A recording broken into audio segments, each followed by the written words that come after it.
to my YouTube channel Study with Nikita Chauhan and I'm Nikita and हम लोग class 6 की NCERT की book देख रहे हैं इन ज्योग्राफी की। और आज हम लोग चैप्टर 3 स्टार्ट करने वाले हैं, मोशन ऑफ द अर्थ। तो बिना देरी करते हुए चलिए हम लोग स्टार्ट करते हैं, ठीक है।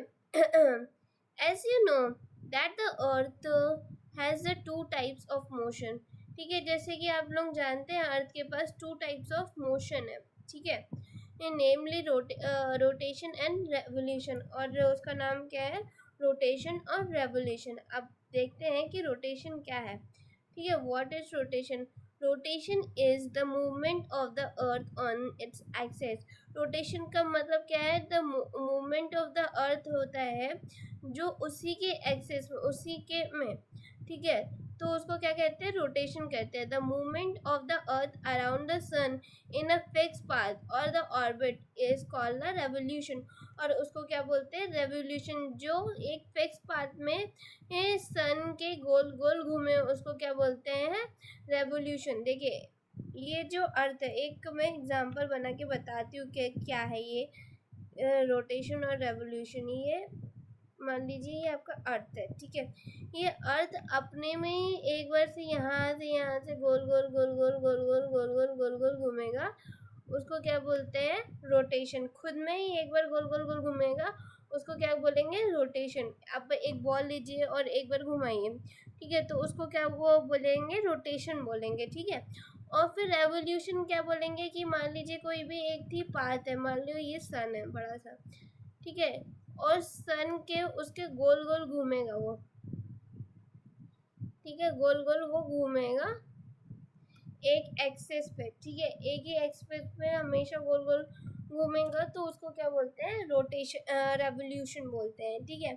अब क्या है, आगे देखते हैं। The axis of the earth which is an imaginary line. जो एक्सेस है, ठीक है, जो एक्सेस है, ये जो गोल गोल अपने में घूमता है वो एक इमेजिनरी है, ठीक है। और ये मेक करता है एंगल, और ये एक एंगल बना के 66 डिग्री एंड हाफ एंगल बना के वो घूमता है विथ इट्स ऑर्बिटल प्लेन, और वो अपने ऑर्बिटल प्लेन में। तो उसको क्या बोलते हैं, ऑर्बिटल प्लेन बोलते हैं। The plane form by the orbit, ठीक है, जो प्लेन ऑर्बिट से फाइन होता है उसको ऑर्बिटल प्लेन कहते हैं। मतलब एक ही गोल गोल अपनी तरफ ही घूमेगा तो वो एक ऑर्बिटल प्लेन फाउंड होता है। तो उसको ऑर्बिटल प्लेन, एक प्लेन फाउंड होता है उसको क्या बोलते हैं, ऑर्बिटल प्लेन, ठीक है। आगे देखते हैं। The earth receive light from the sun. और अर्थ क्या रिसीव करता है, लाइट रिसीव करता है सन से। Due to the spherical shape of the earth only half of its get a light from the sun at the time, ठीक है। जो ये अर्थ है वो स्फेरिकल शेप टाइप का है, तो अर्थ का एक ही हिस्सा सन का रोशनी मिलता है, एक ही हिस्सा को सन का रोशनी मिलता है, एक हिस्सा को नहीं मिलता है, ठीक है। ये आप फिगर 3.2 में देख सकते हैं कि इधर साइड को मिल रहा है और इधर साइड को नहीं मिल रहा है। The portion facing on the sun experience the day with the half away the experience the night. जहाँ पर लाइट आ रही है सन की वहाँ पर एक्सपीरियंस होता है कि उस समय दिन का, और जहाँ नहीं रहता है उस समय क्या होता है, रात का समय होता है। The circle that divides the day and night on the globe is called the circle of the illumination.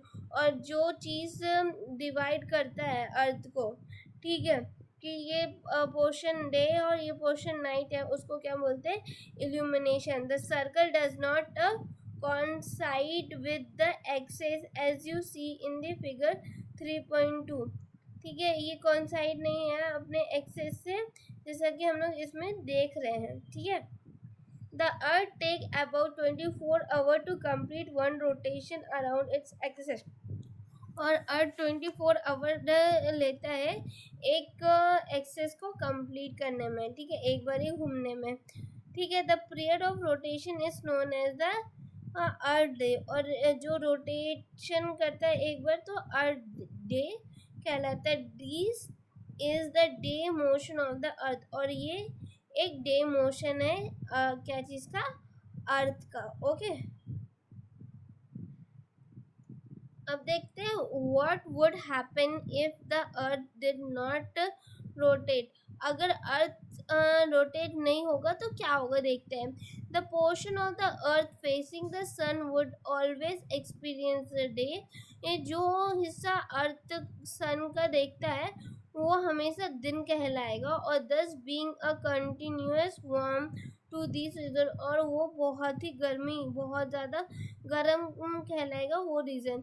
The other half remain a darkness, और दूसरा वाला जो हाफ है वो हमेशा डार्क रहेगा, and freeze the cold at the time, और वो बहुत ठंडा और वो फ्रीज हो जाएगा, बर्फ जम जाएगा, बर्फ जम जाएगा वो। ठीक है, life would not have been possible in such extreme condition, और इस कंडीशन में लाइफ नहीं होगा इस कंडीशन में। The second motion of the earth around the sun in its orbit is called the revolution, और जो मोशन होता है अर्थ का अराउंड द सन ऑर्बिट में, ठीक है, यहाँ पर ऐसे देखिए गोल गोल घूम रहा है, ठीक है, ये ऑर्बिट है, ये जो रेड वाला है वो ऑर्बिट है, और ये गोल गोल अर्थ घूम रहा है, तो उसको क्या कहलाता है, रेवोल्यूशन कहलाता है। ठीक है, इट टेक 365.5 डेज, वो कितना लेता है, 365.5 डेज, 1 ईयर। ठीक है, इसको कहते हैं 1 ईयर कंप्लीट होना। तो to revolve the around the sun revolve around the sun, we consider a year as consisting of a 365 days only, and a ignorant 6 hour for the sake of the convenience। ठीक है, ये क्या बोल रहा है कि 360 डेज लगते हैं इसको एक रिवोल्यूशन कंप्लीट करने में, और इग्नोर किया जाता है 6 घंटे को, शेक का कन्वीनियंस मतलब 6 घंटा ज़्यादा लेता है। ठीक है,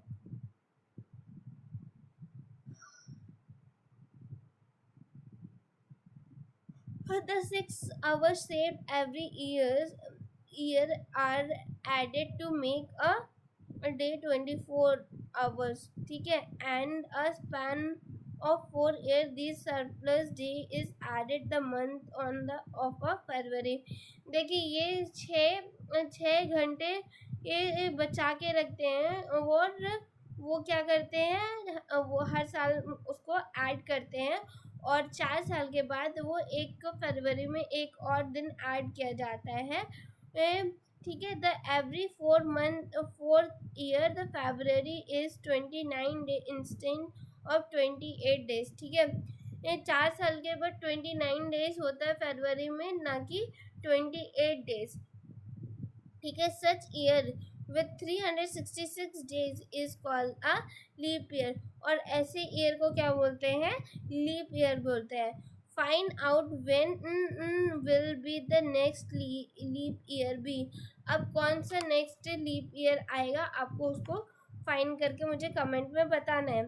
फ्रॉम द फिगर 3.3, ठीक है, it is clear that the earth is going around the sun in an elliptical orbit। ठीक है, ये क्लियर हो जा रहा है कि ये अपने ऑर्बिट में, इलेक्ट्रिकल ऑर्बिट में गोल गोल घूम रहा है।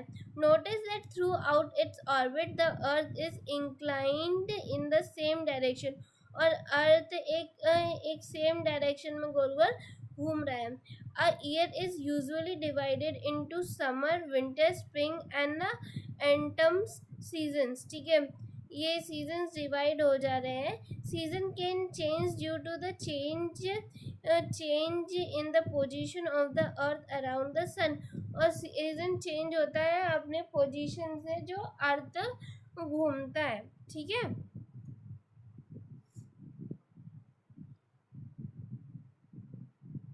अपना पोजीशन अर्थ घुमाता है। ठीक है, look at the figure at 3.3, you will see that on 21 June the northern hemisphere is tilted toward the sun, and the ray of the sun fall directly on the tropic of Cancer. As the result, these years receive more heat। ठीक है,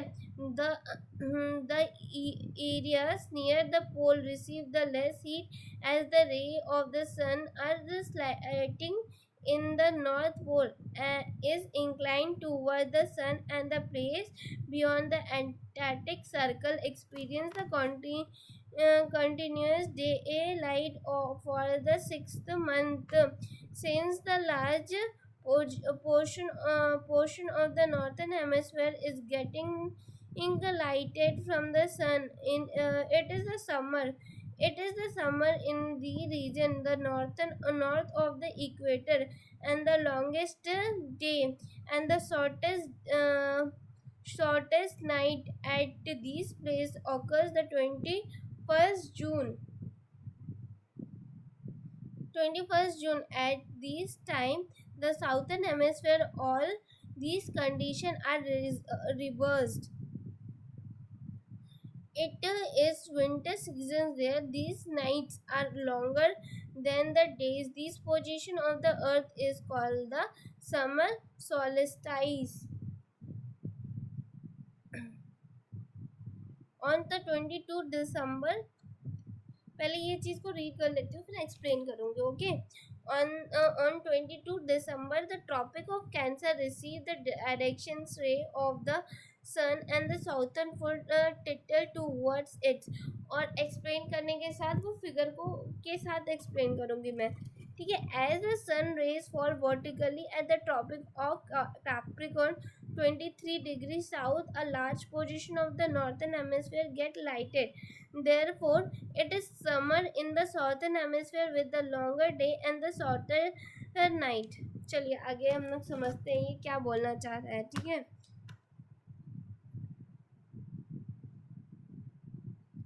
ये हम लोग figure को देख लेते हैं. Okay. ये फिगर को थोड़ा सा जूम आउट करते हैं. ओके. क्लियर दिख रहा है. ओके. क्या बोल रहा है कि हम लोग को लुक एट द फिगर को हम लोग देखते हैं. You will C on the 21st जून हम लोग देख रहे हैं. ये देखिए 21st जून है. ठीक है. और द नॉर्थन हेमिस्फीयर, जो नॉर्थन हेमिस्फीयर है, ये ऊपर वाला हिस्सा है. Northern hemisphere tilted the sun के ऊपर टिल्टेड है. और द रेस डायरेक्टली ये रेस ट्रॉपिक ऑफ कैप्रिकॉर्न में फॉल हो रहा है. ठीक है. ट्रॉपिक ऑफ कैंसर में फॉल हो रहा है रेस उसका. ठीक है. As a result the area receive, और इसमें क्या ज़्यादा हीट रिसीव हो रहा है ना. हीट रिसीव हो रहा है. ठीक है. और सन से स्लैटिंग है. The north pole inclined toward the sun place beyond the Antarctic circle experience the continuous day. और ये हमेशा कंटिन्यूस डे ही एक्सपीरियंस करेगा नॉर्थ के एंटार्क्टिक सर्कल के पास. ठीक है.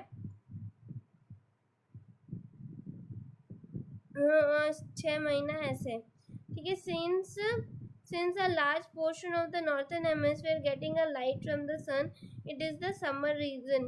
ठीक है. अब ये हमको वो क्या मिलेगा, समर सीजन मिलेगा इधर साइड. ठीक है. और ये क्या बोल रहा है कि the longest day and the shortest night at the place occurs the 21st June. 21st जून को सबसे ज़्यादा बड़ा दिन कहलाता है और सबसे छोटा रात होता है. ठीक है. At that time the southern hemisphere also condition are very receive the winter. और इधर साउथ के तरफ विंटर रिसीव होगा. ठीक है. और ये सीजन नाइट लॉन्ग रहेगा इधर का और डे छोटा रहेगा. ठीक है. This position of the earth called the summer solstice. और ऐसे पोजीशन को क्या बोलते हैं, समर सोलिस्टिक पोजीशन बोलते हैं. ठीक है. और फिर क्या है कि 22 दिसंबर. अब 22 दिसंबर किधर है, इधर है. 22 दिसंबर तो यही वाला है, यहाँ पर पलट गया. ठीक है. तो ट्रॉपिक ऑफ कैप्रिकॉर्न रिसीव. ठीक है. अब ट्रॉपिक ऑफ कैप्रिकॉर्न रिसीव क्या कर रहा है, ज़्यादा सन के रेस को रिसीव कर रहा है. और पोल टिल्टेड इट. और पोल के तरफ टिल्ट है, ठीक है। As the sun rays fall vertically, Tropic of Capricorn 23 degree south के तरफ है टिल्टेड, 23 डिग्री साउथ के तरफ टिल्टेड है, और large portion of the southern hemisphere get light, और ये large portion of southern hemisphere, जो ये नीचे का साउथ वाला पोर्शन था, वो ज़्यादा हीट रिसीव कर रहा है, ठीक है।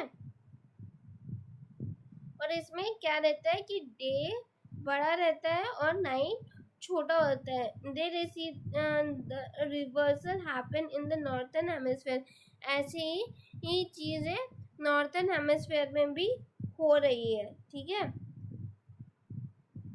This position of the earth called the winter solstice, और ऐसे पोजीशन को क्या बोलते हैं, विंटर सोलिस्टिक बोलते हैं, ठीक है। फिर ऑन 23rd सितंबर, अभी अब 23rd सितंबर को देखेंगे कि एंटम सीजन है, ठीक है, और northern hemisphere and spring season in the southern hemisphere. इसमें क्या बोलते हैं, नॉर्थर्न में स्प्रिंग सीजन होता है और नॉर्थ और साउथ में दोनों साइड स्प्रिंग सीजन होता है, और इसके अपोजिट साइड इन ये इसके, अरे sorry sorry sorry,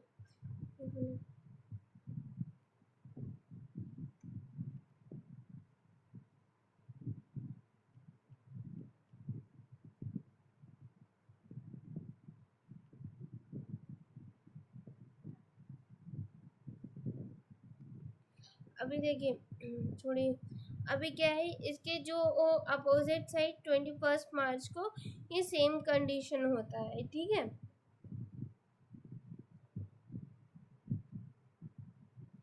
When it's spring is northern hemisphere and the anthem of the southern hemisphere, thus you will find there are a days and the night changing in the season। और आप लोग find करेंगे जो spring season या वो ये winter season summer season में, तो आप लोग जो डे और नाइट है ना उसमें डिफरेंस पाइएगा, ठीक है। Thus, find the days and the night changing in the season because of the rotation and the revolution of the earth respectively। और ये सब ऐसा क्यों होता है, क्योंकि रोटेशन और रेवोल्यूशन के कारण। और आपको इस चैप्टर में कोई भी डाउट कुछ भी होगा तो आप मेरे को प्लीज़ कमेंट करके बताइएगा, और मेरे चैनल को लाइक एंड सब्सक्राइब करिएगा। ये चैप्टर कंप्लीट हो चुका है हमारा, और मिलते हैं नेक्स्ट चैप्टर में, क्योंकि ये ज़्यादा बड़ा कोई चैप्टर था नहीं, इसलिए मैंने अलग से एक्स्ट्रा वीडियो, मतलब 2 वीडियो में या 3 वीडियो में कन्वर्ट नहीं किया, ठीक है। तो तब तक लिए बाय बाय, एंड प्लीज़ मेरे चैनल को लाइक और सब्सक्राइब और शेयर करते रहिए और मुझे सपोर्ट करिएगा। Okay bye.